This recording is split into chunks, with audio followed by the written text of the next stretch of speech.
नमस्कार। MP news के खास कार्यक्रम साक्षात्कार में आप सभी दर्शकों का बहुत बहुत स्वागत है। हर बार की तरह हम हाजिर हैं वही तल्ख तेवर और तीखे सवालों के साथ। आज हमारे मेहमान होंगे साक्षात्कार में भारतीय राष्ट्रीय छात्र संगठन के प्रदेश अध्यक्ष और कांग्रेस की तरफ से लगातार किला लड़ाने वाले श्री विपिन वानखेड़े जी। विपिन जी, आपका बहुत बहुत स्वागत है।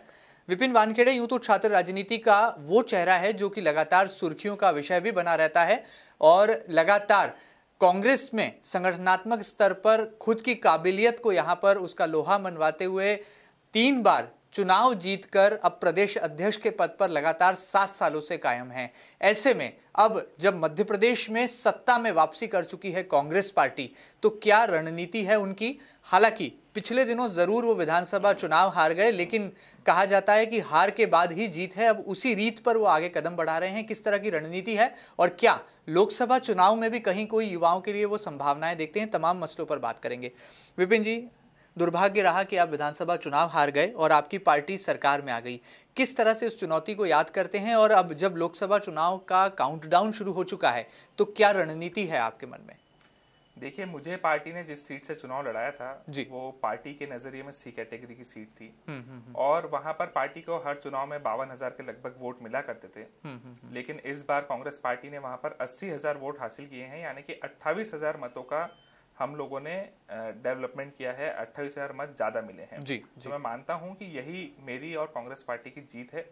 और क्योंकि क्षेत्र की जनता या क्षेत्र भारतीय जनता पार्टी की तरफ ज्यादा झुकाव रखता था, तो ये जो सुधार हुआ है, ये सुधार मैं मानता हूं कि बहुत अच्छा सुधार है। हालांकि ये सुधार जीत में परिवर्तित नहीं हो पाया, लेकिन मुझे विश्वास है कि आने वाले सभी चुनाव में ये जीत में परिवर्तित भी होगा।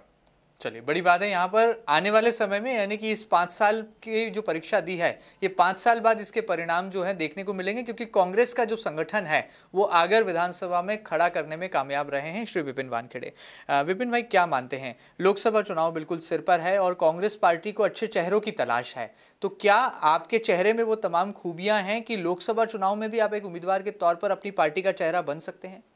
देखिए, मैं तो पार्टी का कार्यकर्ता हूँ। पार्टी अगर मुझे कहीं से भी लोकसभा चुनाव लड़ने का आदेश देगी तो निश्चित तौर पे मैं पार्टी के आदेश का पालन करूंगा। हाँ, ये बात भी सही है कि मेरी खुद की मंशा लोकसभा चुनाव लड़ने की नहीं है, लेकिन अगर पार्टी मुझे इस लायक समझेगी या आदेश करेगी, प्रदेश के किसी भी कोने से, चाहे वो इंदौर हो, देवास हो या उज्जैन हो या भिंड हो या कहीं भी, अगर किसी भी लोकसभा से पार्टी मुझे आदेश करेगी कि आपको जाके लोकसभा का चुनाव लड़ना है, तो निश्चित तौर पे मैं उस आदेश का पालन भी करूंगा और किला भी लड़ाऊंगा और जीत हासिल करने का भी हर संभव प्रयास करूंगा। जी, लेकिन विपिन जी, जो पूर्वाभ्यास हुआ, क्योंकि आपने जो विधानसभा चुनाव लड़ा वो तत्कालीन सांसद के सामने लड़ा, तब बीजेपी के सांसद थे मनोहर ऊंटवाल, जिन्हें विधानसभा चुनाव उनकी पार्टी ने लड़ाया और उनके सामने आपने एक बड़ा जो है माहौल खड़ा कर दिया। क्या लगता है ये जो पूर्वाभ्यास है ये इस फाइनल मैच में आपके काम आने वाला है? देखिए, मेरा काम है जहां भी पार्टी कमजोर हो वहां जाकर पार्टी को ताकत देना, कार्यकर्ताओं को ताकत देना, पार्टी की क्षमता बढ़ाना, कार्यकर्ताओं की ताकत बढ़ाना, ये मेरा काम है। और पूरे मध्य प्रदेश में अगर कहीं पर भी अगर कार्यकर्ताओं को मेरी आवश्यकता होगी या पार्टी को मेरी आवश्यकता होगी जहां जाकर मैं पार्टी के लिए कुछ कर पाऊं, तो मैं उसे अपना सौभाग्य मानूंगा। और निश्चित तौर पर मैं सांसद के सामने चुनाव लड़ा था और बहुत ही बेहतरीन तरीके से हम सब कार्यकर्ताओं के साथ मिलकर हमने चुनाव लड़ा। हम उसे जीत में परिवर्तित नहीं कर पाए, लेकिन ये हमारा लक्ष्य है कि इस बार हमें लोकसभा चुनाव में अपना जो परिणाम है लोकसभा का, उसे जीत में परिवर्तित कर देना है। चलिए, बड़ी बात है। यहाँ पर विपिन जी, आपके बारे में कहा जाता है कि आप छात्र संगठन में जो है बहुत सक्रिय हैं, छात्रों के बीच में बहुत लोकप्रिय हैं। अभी तक आपने बीजेपी की सरकार के खिलाफ लोहा लड़ाया और लगातार विरोध प्रदर्शन आंदोलन किए। अब मध्य प्रदेश में आपकी सरकार है, क्या छात्र जगत खुश है? क्या छात्र और छात्राएं संतुष्ट हैं? और वर्तमान में उच्च शिक्षा मंत्रालय के जो तमाम नीतिगत फैसले हैं उनसे एक खुशी का माहौल मध्य प्रदेश में बन पाया है? देखिए, निश्चित तौर पर मध्य प्रदेश के छात्र कांग्रेस की सरकार से खुश हैं और कांग्रेस सरकार के जो नीतिगत निर्णय हो रहे हैं उन निर्णयों से भी खुश हैं। और जिन निर्णयों से खुश नहीं होंगे तो निश्चित तौर पे हम उसके लिए काम करेंगे। एनएसयूआई का काम छात्रों की लड़ाई लड़ना है, उन्हें उनका अधिकार दिलाना है। इस बात से कोई फर्क नहीं पड़ता है कि मध्य प्रदेश में सरकार भाजपा की हो या कांग्रेस की हो। हमारी नैतिक जिम्मेदारी और प्राथमिक जिम्मेदारी छात्रों के प्रति है। अगर छात्रों के लिए हमें खुद की स्वयं की सरकार से भी लड़ना पड़ेगा तो निश्चित तौर पर हम अपनी सरकार से भी लड़ाई लड़ेंगे। चलिए, बड़ी बात है यहाँ पर। लेकिन आप ही की सरकार के उच्च शिक्षा मंत्री जीतू पटवारी ने एक फरमान जारी किया है कि किसी भी तरह के छात्र जो नेता हैं उनके प्रवेश पर एक तो रोक लगा दी गई है और कुलपति कक्ष के आसपास किसी भी तरह का हंगामा ना बरपे या किसी भी तरह का विरोध ना उपजे, इसके भी तमाम बंदोबस्त किए जा रहे हैं। तो क्या लगता है कि आप जब विपक्ष में थे तब तो आप खूब हल्ला मचाते थे, अब सत्ता में आ गए तो शोर कम हो गया? देखिए, ये पार्टी का नीतिगत निर्णय है। अभी क्योंकि फिलहाल आचार संहिता लगी हुई है तो आंदोलन प्रदर्शनों पर फिलहाल रोक लगी हुई है। लेकिन इस विषय पर मैं पार्टी के प्रदेश अध्यक्ष जी से, उच्च शिक्षा मंत्री जीतू पटवारी जी से चर्चा करूंगा। लेकिन ये बात सत्य है कि अगर छात्रों के लिए एनएसयूआई को कहीं भी लड़ाई लड़नी पड़ेगी तो एनएसयूआई अपनी लड़ाई लड़ती रहेगी। चलिए, बड़ी बात है यहाँ पर। एनएसयूआई अपनी लड़ाई लड़ती रही है और लड़ती रहेगी भी। क्या लगता है, प्रत्यक्ष प्रणाली से छात्र संघ जो चुनाव है उसकी मांग लगातार आपका संगठन करता रहा है। अब मध्य प्रदेश में आप खुद सरकार में हैं, तो क्या अब वातावरण इतना अनुकूल हो गया है कि छात्र संघ चुनाव प्रत्यक्ष प्रणाली से कराए जाएं?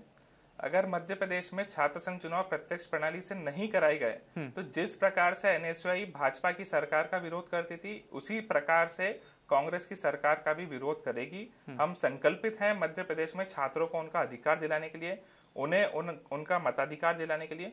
और जब तक मध्य प्रदेश में छात्र संघ चुनाव प्रत्यक्ष प्रणाली से नहीं होंगे तब तक हमारी लड़ाई जारी रहेगी। चलिए, बड़े ही सूझबूझ भरे जवाब दे रहे हैं और अपनी ही सरकार के खिलाफ यदि लड़ाई लड़ने का मौका मिलेगा तो जरूर एनएसयूआई लड़ाई लड़ेगी, यह कहना है प्रदेश अध्यक्ष श्री विपिन वानखेड़े का। विपिन जी, आपके बारे में कहा जाता है कि आप राहुल गांधी के बहुत खास हो गए इन दिनों। कई सारी तस्वीरें सोशल मीडिया पर वायरल हो रही हैं जिसमें आप और राहुल गांधी मुस्कुराते नजर आ रहे हैं। आखिर इस राज की बात का सच क्या है, इसको कैसे खुलासा करेंगे इस पूरे में? देखिए, राज वाली तो कोई बात नहीं है। राहुल जी हमारे नेता हैं, हमारे मार्गदर्शक हैं और जब जब मौका मिलता है मैं उनसे कुछ ना कुछ सीखने का या उनसे ज्ञान अर्जित करने का प्रयास करता हूं। हाँ, हालांकि मेरा सौभाग्य है कि हर कुछ समय में, थोड़े थोड़े समय में राहुल जी से मुलाकात करने का सौभाग्य, अवसर मुझे प्राप्त होते रहता है। और बाकी जो भी मैं कांग्रेस पार्टी के लिए कर सकूंगा, राहुल जी का आदेश होगा, राहुल जी मुझे जिस भी लायक समझेंगे, जो भी आदेश होगा निश्चित तौर पर उसका पालन करूंगा और बेहतर से बेहतर परिणाम देने का प्रयास करता हूं। राहुल जी से क्या क्या बातें आपने सीखी हैं अभी तक, क्योंकि कांग्रेस अध्यक्ष राहुल गांधी जी जब जब मध्य प्रदेश के दौरे पर आए आप उनके इर्द गिर्द नजर आए? राहुल जी से सबसे पहली और सबसे अच्छी जो बात सीखने को मिलती है वो ये है कि कभी भी नकारात्मक सोच मत रखो, सकारात्मक सोच रखो, पॉजिटिव सोच रखो, पॉजिटिव काम करो, निश्चित तौर पे उसका परिणाम भी पॉजिटिव ही मिलेगा। लेकिन बीजेपी के जो नेता हैं, अब जो बीजेपी के युवा एमएलए हैं, वो तो कहते हैं कि राहुल गांधी गधों के सरताज हैं, राहुल गांधी देशद्रोही हैं, वो पुलिस थाने पहुंच जाते हैं। तो ऐसे नेताओं को फिर कैसे आप उनकी चुनौती का सामना करें? देखिए, ये वही राहुल गांधी हैं जिनके चेहरे पर कांग्रेस ने 2009 में सरकार बनाई थी, 2004 में सरकार बनाई थी। ये वही राहुल गांधी हैं जिनके चेहरे पर कांग्रेस ने 2009 में सरकार बनाई थी और ये वही राहुल गांधी हैं जिनके चेहरे पर कांग्रेस फिर से 2019 में सरकार बनाने जा रही है। और जो तमाम लोग ऐसे फिजूल के बयान देते हैं उन्हें निश्चित तौर पे 2019 लोकसभा चुनाव का परिणाम आते ही मालूम पड़ जाएगा कि जो गधों का सरताज वो बोलते हैं वो गधों का सरताज असलियत में कौन है।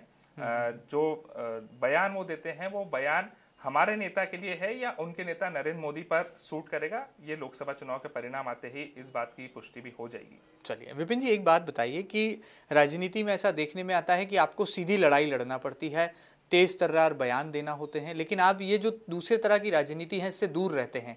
क्या वजह है और लगातार कितना वक्त अपनी विधानसभा यानी कि आगर क्षेत्र को दे पाते हैं, और जो मेहनत आपने चुनाव के दौरान की थी उसे बरकरार रखने के लिए क्या फॉर्मूला आपने निकाला है? देखिए, मैं महेंद्र जी आपको बताना चाहूंगा कि मैं मीडिया फ्रीक नहीं हूँ।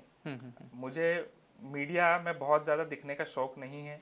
कुछ नेता होते हैं जिन्हें शौक होता है कि मीडिया में चर्चित बने रहना है, दिखते रहना है, लेकिन मुझे मीडिया में चर्चित रहने से ज्यादा शौक है पार्टी ने जो मुझे जिम्मेदारी दी है उस जिम्मेदारी का निर्वहन करने में। मैं एनएसयूआई का प्रदेश अध्यक्ष हूं, तो मध्य प्रदेश में छात्रों की क्या समस्या है, उन्हें क्या तकलीफ आ रही है, वो मुझसे क्या चाहते हैं, एनएसयूआई से क्या चाहते हैं, कांग्रेस पार्टी से या कांग्रेस की सरकार से क्या चाहते हैं।